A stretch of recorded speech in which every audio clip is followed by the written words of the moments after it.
Hindi ko akalain na makakarating ako dito. Hindi ko man inisip na makakapag-abroad ako. Dahil ang magandang trabaho, ang tinda ko sa atin. Nagtitinda ko ng damit. Mas nalapag lang, pero masarap ang buhay. Ang aking dilintar, panay puno ng pera. Ha? Meron ako sa aking lamesa, nakalagay yung damit, tinda ng damit ko. Meron akong balde dito sa gitna, doon ko hinahilog ang mga barya. Ang mga buo sa dilintar. Tapos hindi ko akalain, nung dumating ang panahon na kay Marcos ba, na down lahat ang negosyo. Wala, na-down kami. Hindi ko alam kung anong gagawin ko. Ang dami kong utang noon. Hindi ko alam.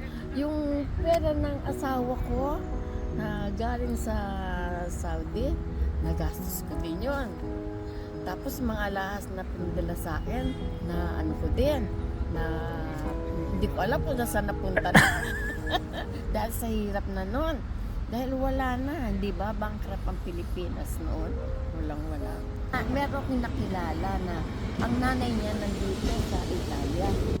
Ay, kailangan ko lang ng, wala akong pera, sabi ko.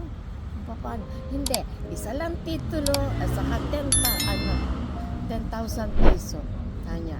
At makakaalis ka na. Itong linggong ito. Tama-tama, dumating ang pera ng nanay ko galing sa Saudi, na nagpadala ng pera yung kapatid ko. Tapos sabi ko, Nayo, ganito.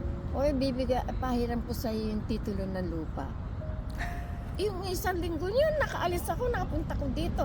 Ang problema, nahirapan ako dahil sa nakasakay ako ng biyahe.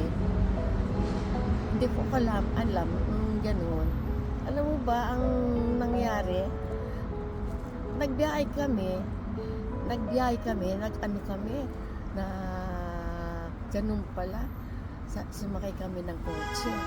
At biniyahe kami ng alas 5 ng madaling araw. Alam mo ba, pag tawid namin sa bundok, ang daming aso. Ako'y natakot. Sabi ko, ayaw ko na, babalik na ako.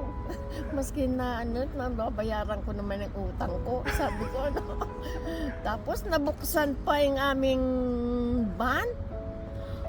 Ay, Chinese! Sabi nila, no, sana kami lahat Pilipino. We are all Filipino. Binalik kami sa boundary. Tapos, yung gabi din yun, alauna, dinala din kami ulit. Kinuha kami, tigda dalawa. Tig isa-isa kaming kotse. Ako ang unang-una nilang kinuha dahil talaga umiiyak ko. Ayaw ko na bumalik. Gusto ko na bumalik. Sabi ng katipon, stay ka dyan. Sa akin.